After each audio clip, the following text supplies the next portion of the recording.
Marriage is supposed to be a partnership, not a prison sentence, but I didn't know my wife Rachel felt like an inmate until I overheard her confessing it to her book club. I work as a hydraulic systems engineer here in Cleveland, designing pressure systems for industrial equipment, and after 4 years of what I thought was a solid marriage, I decided to surprise Rachel by leaving work early on our anniversary with gifts I'd spent months planning. The custom-designed sapphire earrings had taken 3 consultations with a jeweler who specialized in unique settings, matching the exact shade of blue from her favorite vintage dress, and the tickets to New Zealand represented a dream vacation she'd mentioned exactly once during our 2nd year together when we watched a travel documentary. I pulled into our garage quietly around 7:30, wanting to keep the surprise intact and imagining her face when she saw how much thought I'd put into celebrating us.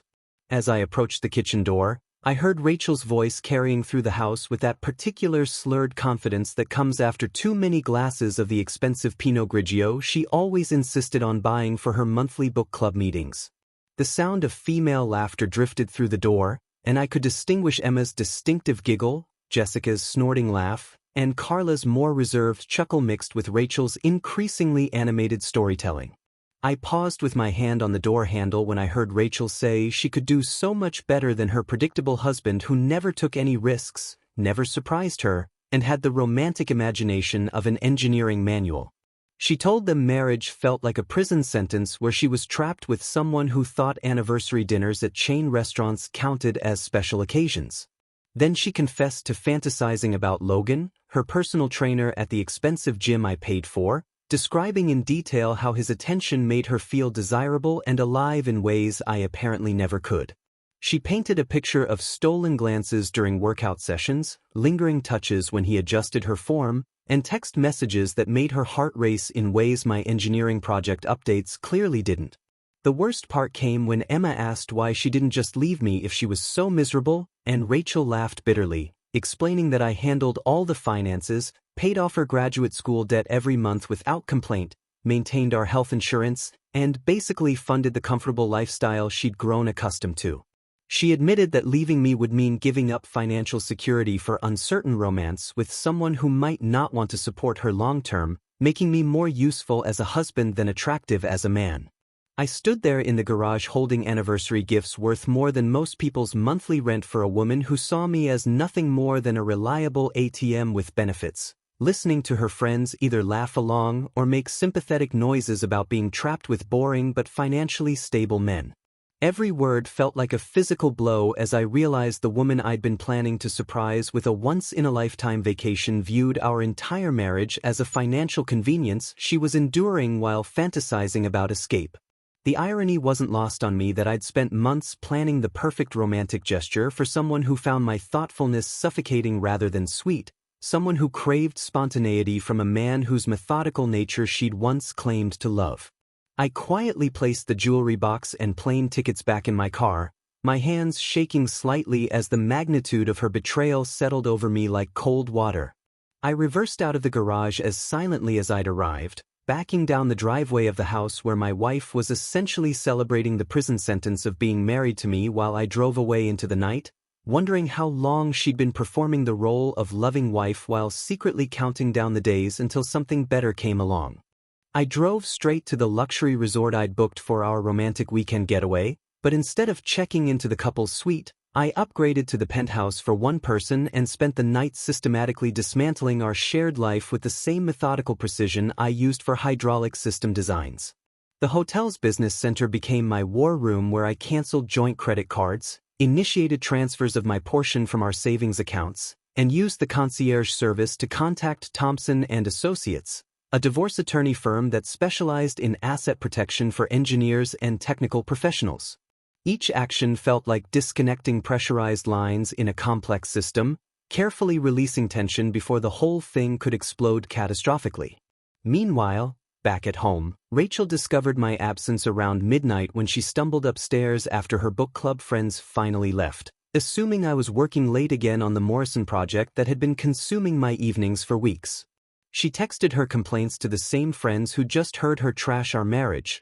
whining about my workaholism and how I never made time for her anymore, completely oblivious that I'd heard every word of her betrayal just hours earlier. I watched her location pings on our shared phone plan as she moved around the house, probably wondering why I hadn't left my usual note about working late, never suspecting that I was 20 miles away planning our divorce while she slept in the bed we'd shared for 4 years. The next morning brought a cascade of carefully timed financial moves as I opened individual accounts, redirected my direct deposit, and began the process of legally separating assets I'd spent years building with someone who saw me as a convenient bank rather than a beloved husband. Rachel's morning routine proceeded normally according to her social media posts, sharing photos of her expensive coffee and complaining about Monday blues while tagging Logan in a gym selfie that made my stomach turn with fresh understanding of her true priorities. Around noon, Emma sent me a text message that changed everything, apologizing profusely for not defending me during the previous night's conversation and expressing her disgust at how Rachel had spoken about our marriage.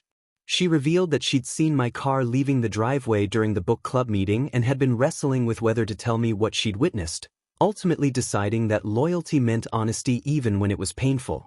I responded only to thank Emma for her integrity and asked her to keep our conversation confidential, explaining that I needed time to process what I'd learned without Rachel knowing I'd overheard her confession. Emma agreed immediately, expressing her respect for how I was handling the situation and her hope that I would find someone who appreciated the kind of thoughtful partner I'd always been. The irony wasn't lost on me that Emma, who barely knew me beyond casual couple gatherings, could see my worth more clearly than the woman I'd been supporting emotionally and financially for 4 years. As the day progressed, I realized that my engineering background had prepared me perfectly for this kind of systematic problem-solving, treating the end of my marriage like a complex project that required careful planning, precise execution, and attention to detail rather than emotional explosions that would only create more damage for everyone involved. When Rachel finally called me in a panic Tuesday evening, her voice carried that particular edge of anxiety that came from discovering something was seriously wrong with her carefully controlled world. She demanded to know where I'd been and why I hadn't come home Monday night, claiming she'd been worried sick and had almost called the police to report me missing. I listened to her perform concern for about 30 seconds before calmly informing her that I'd heard every word she said about our marriage being a mistake and her fantasies about Logan during her book club meeting. The silence that followed was so complete I could hear her breathing change as the implications of what I'd said sank in, followed by the predictable attempt at gaslighting that started with nervous laughter and claims that she'd just been venting harmless frustrations with the girls. She insisted that everyone complained about their spouses sometimes and tried to minimize her confession as meaningless drunk talk that didn't represent her real feelings about our relationship. I let her dig deeper into her lies before explaining in the same calm tone I used for client presentations that I'd consulted Thompson and Associates about divorce proceedings and had already frozen our joint accounts since she'd expressed such clear dissatisfaction with being financially dependent on someone she found so inadequate. The mention of frozen accounts triggered immediate panic in her voice as she realized the full scope of what was happening, begging me to be reasonable and claiming she'd never meant any of the things she'd said about our marriage. She tried every manipulation technique in her arsenal, cycling through tears about how much she loved me, anger about my supposed overreaction to harmless gossip, and desperate promises to cut off all contact with Logan if I would just come home and talk through our problems like mature adults. Her desperation grew more obvious with each failed attempt to regain control of the situation, particularly when she realized that my eerily calm demeanor was far more terrifying than screaming or threats would have been. I explained with engineering precision that since she wanted freedom from what she'd called our prison of a marriage, I was simply unlocking the cell door and giving her exactly what she'd confessed to craving. When she started hyperventilating about the financial implications and begged for a chance to explain herself properly, I told her that explanations were unnecessary since her true feelings had been crystal clear during her drunken confession to friends who apparently knew more about her marriage dissatisfaction than her actual husband did. She tried one final desperate gambit, claiming that Logan had been pursuing her aggressively and she'd only been confiding in friends about unwanted attention, but the lie was so transparent that even she seemed to realize how pathetic it sounded. I ended the call by telling her that I'd be staying elsewhere indefinitely and that all future communication should go through my attorney, then hung up and blocked her number on every platform we'd ever used to communicate. Emma later sent me updates about Rachel's increasingly frantic attempts to reach me through mutual friends, describing how she'd spent the entire night crying and calling everyone we knew to find out if anyone had heard from me. The reports painted a picture of someone finally understanding the gravity of what she'd lost, but by then it was far too late for apologies or explanations because the woman who'd seen our marriage as a prison sentence had finally gotten her freedom, just not in the way she'd expected or wanted. Over the next 6 months, I threw myself into a complete life overhaul that felt like emerging from a cave I hadn't realized I'd been living in, while Rachel pursued Logan with the kind of desperate intensity that made everyone around them uncomfortable. My transformation started with powerlifting at a gym across town where nobody knew about my failed marriage, methodically building physical strength that somehow translated into emotional resilience as I watched my body change in ways that surprised everyone who'd known the softer version of me from my married years. I signed up for salsa dancing lessons on Tuesday nights, initially feeling awkward and self-conscious but gradually discovering a rhythm and confidence I'd never known existed, especially when my instructor Maria commented that I had natural grace for someone who claimed to have no dancing experience. The real breakthrough came when I started traveling solo to places Rachel had always dismissed as too adventurous or expensive, beginning with a hiking trip through Iceland that challenged every comfort zone I'd built during 4 years of predictable domesticity. Meanwhile, Rachel moved in with her sister after discovering that Logan's interest evaporated the moment she became emotionally available and financially dependent, leaving her stranded between the life she'd abandoned and the fantasy that had never been real. Emma kept me updated through carefully neutral messages about Rachel's increasingly obvious desperation as she tried to recreate the excitement she'd felt during their flirtation, not understanding that Logan had only been interested in the thrill of pursuing a married woman rather than dealing with the reality of an actual relationship. I got promoted to senior engineer with an $18,000 raise after successfully managing the Morrison project that had consumed so many of my evenings during the final months of my marriage. Ironic timing that felt like the universe rewarding me for focusing on work instead of trying to save something that had already been dead. My dating life began almost accidentally when I met Sophie at a charity marathon I'd trained for during my physical transformation period, drawn to her genuine laugh and the way she talked about her work as a pediatric nurse with the same passion I felt for hydraulic system design. Rachel's attempts to contact me through mutual friends became increasingly pathetic as reports filtered back about her failed relationship with Logan, who'd apparently dumped her after 3 weeks of her clingy behavior and constant financial requests that reminded him why he preferred casual encounters to serious commitments. Sophie and I took things slowly, building a foundation of actual communication and shared interests that felt revolutionary after years of managing Rachel's emotional volatility and financial demands, discovering that healthy relationships involved 2 people supporting each other rather than one person funding the other's lifestyle while being taken for granted. I systematically removed myself from our old social circles, creating an entirely new life filled with hiking groups, dance classes, professional development seminars, and weekend trips to places I'd always wanted to visit but had avoided because Rachel found them boring or beneath her standards. The contrast became stark as Emma's updates painted a picture of Rachel struggling through a series of failed relationships with men who quickly grew tired of her expectation that romance should come with a financial support system, while I was building something authentic with someone who insisted on splitting every check and contributing equally to every plan we made together. 2 years post-divorce, I proposed to Sophie during a hot air balloon ride over the Napa Valley, having learned to be vulnerable and communicative in ways my first marriage had never taught me existed, watching her face light up with genuine surprise and joy rather than the calculating assessment I'd grown accustomed to seeing from Rachel. The proposal itself represented everything I'd learned about real partnership, with Sophie having mentioned months earlier that she'd always dreamed of seeing California wine country from above, a casual comment I'd filed away and turned into a memory we'd treasure forever.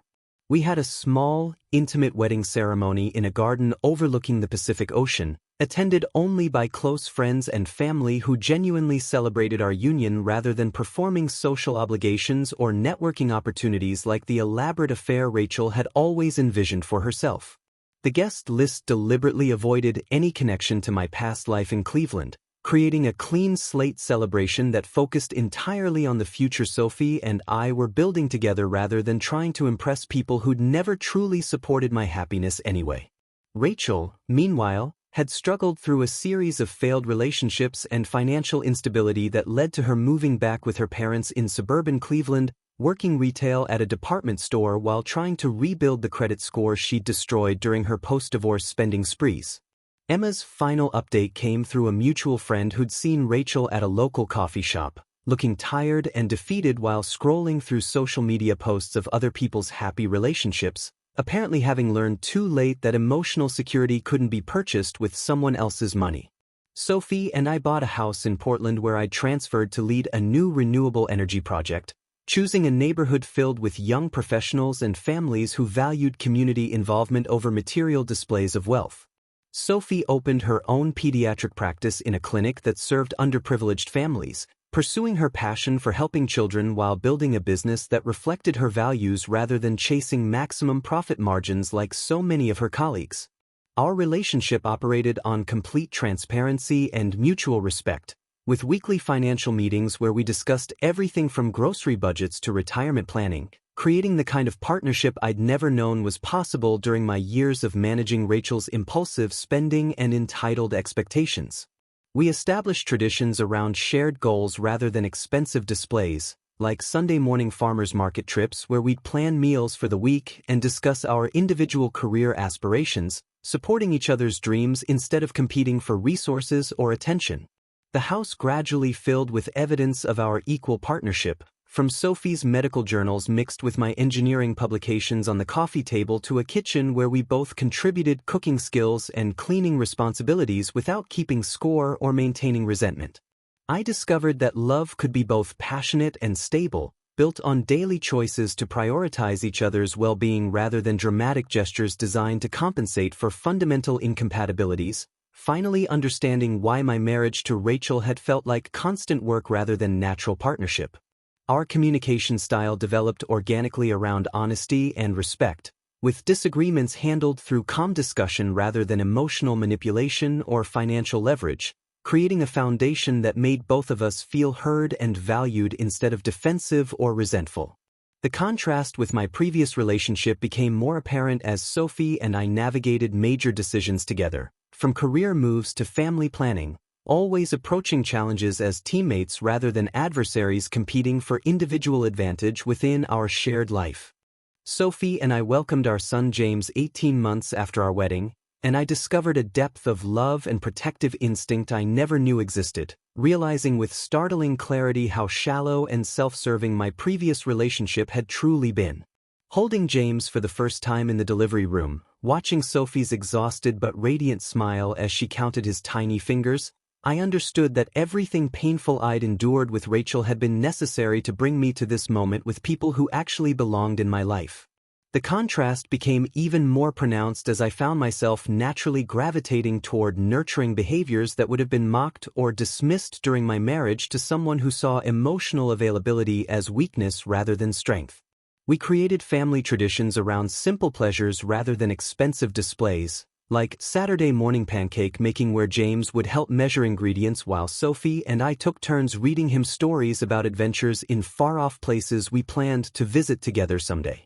I built a workshop in our garage where I crafted handmade furniture for James's nursery, rediscovering the satisfaction of creating something lasting with my hands while Sophie worked in her garden, teaching our son to identify different plants and explaining how things grow with patience and proper care. Our parenting philosophy developed naturally around consistency and emotional security, providing James with the kind of stable foundation I'd always wanted to create but had been unable to establish with someone who viewed commitment as imprisonment rather than partnership. Rachel learned about James's birth through mutual connections on social media, according to Emma, who reached out to congratulate me and mentioned that our former neighbor had seen Rachel at a Cleveland mall, looking devastated while staring at baby photos on her phone. The idea that Rachel was experiencing some kind of breakdown over my happiness felt surreal rather than satisfying, mainly because my new life was so fulfilling that her reaction seemed irrelevant to the joy Sophie and James brought to every ordinary day. I coached Little League Baseball on weekends, finding unexpected pleasure in teaching neighborhood kids the fundamentals of teamwork and sportsmanship, while Sophie volunteered at the local children's hospital, extending her nurturing instincts beyond our family to help other people's children heal and grow. Our house became a gathering place for friends who appreciated genuine hospitality rather than impressive entertaining, hosting potluck dinners where everyone contributed something homemade and conversations focused on meaningful topics rather than material acquisitions or social positioning. James's first words, first steps, and first attempts at independence filled me with wonder and protectiveness that made me grateful every day for the painful lessons that had led me away from someone incapable of building the kind of family environment where children could thrive. Sophie encouraged me to reconnect with old friends I'd lost touch with during my first marriage, helping me realize that Rachel had subtly undermined relationships she perceived as threats to her control, isolating me from support systems that might have helped me recognize her manipulative patterns earlier. We established financial priorities around James's future education and our family's long-term security, making decisions based on what would benefit our son rather than what would impress other people, creating the kind of stable foundation I'd always wanted to build but had never been able to establish with someone who prioritized immediate gratification over sustainable happiness. 4 years after our divorce, Rachel visited Portland for a job interview and accidentally encountered me, Sophie, and baby James at the Saturday farmers market where we'd established our weekly routine of teaching our son to pick out fresh fruit while planning family meals together. I was crouched down next to James's stroller, holding his tiny hand as he pointed excitedly at different apple varieties, explaining in the simplified language parents develop that red apples taste sweet while green ones are more tart, when I noticed someone standing motionless about 20 feet away, staring with an expression I couldn't immediately identify. Sophie was adjusting James's tiny sun hat against the morning sun while chatting with the vendor about which berries would be best for the smoothies she made every Sunday morning, her easy laughter mixing with James's delighted babbling as he discovered the different textures of peach skin versus plum skin. The scene represented everything I'd learned about genuine contentment over the past 4 years, the kind of ordinary happiness that comes from building a life with people who actually want to be there, sharing simple pleasures without keeping score or calculating personal advantage. When I finally looked up and recognized Rachel among the crowd of families and couples browsing the weekend market, our eyes met briefly across the bustling space filled with the sounds of children playing and vendors calling out their specials, and I saw only polite recognition on my part, not anger or pain or any of the complicated emotions she might have expected after everything we'd been through together. She looked smaller than I remembered, wearing clothes that suggested financial constraints rather than the designer labels she'd once considered essential to her identity, her face showing the kind of wear that comes from years of stress and disappointment rather than the confident glow I'd fallen in love with during our early dating period. I watched her take in the scene of my transformed life, seeing a version of her ex-husband she'd never known existed, someone who was relaxed and affectionate and completely present with his family instead of the tense, defensive person I'd become during our final years together when every interaction felt like negotiating a business transaction. James chose that moment to succeed in grabbing an apple twice the size of his hands, squealing with delight as he held it up for Sophie and me to admire, creating one of those perfect family moments that happen spontaneously when people genuinely enjoy each other's company rather than performing happiness for social media or external validation. Sophie noticed my distracted expression and followed my gaze, immediately understanding without needing explanation that the woman watching us represented my past, but instead of creating drama or demanding details, she simply moved closer and took my free hand while keeping her attention focused on James and his apple discovery. For Rachel, I realized, this encounter represented the final closure of a chapter where she learned the devastating difference between being loved despite yourself and being loved for who you truly are, watching the life she'd rejected flourish in ways she'd never imagined possible when she dismissed our marriage as a prison sentence. The entire encounter lasted less than 30 seconds before I simply nodded politely in her direction, picked up my son, and continued shopping with Sophie, my attention immediately returning to our Saturday morning tradition of selecting ingredients for the week's meals while James contributed his own form of help by reaching for everything colorful within his grasp. As we moved toward the next vendor, James babbling happily about the different colors and shapes he was discovering, I felt only gratitude that Rachel had freed me to find people who treasured the very qualities she'd found suffocating, allowing me to become the father and husband I'd always had the potential to be with partners who recognized love as gift rather than burden.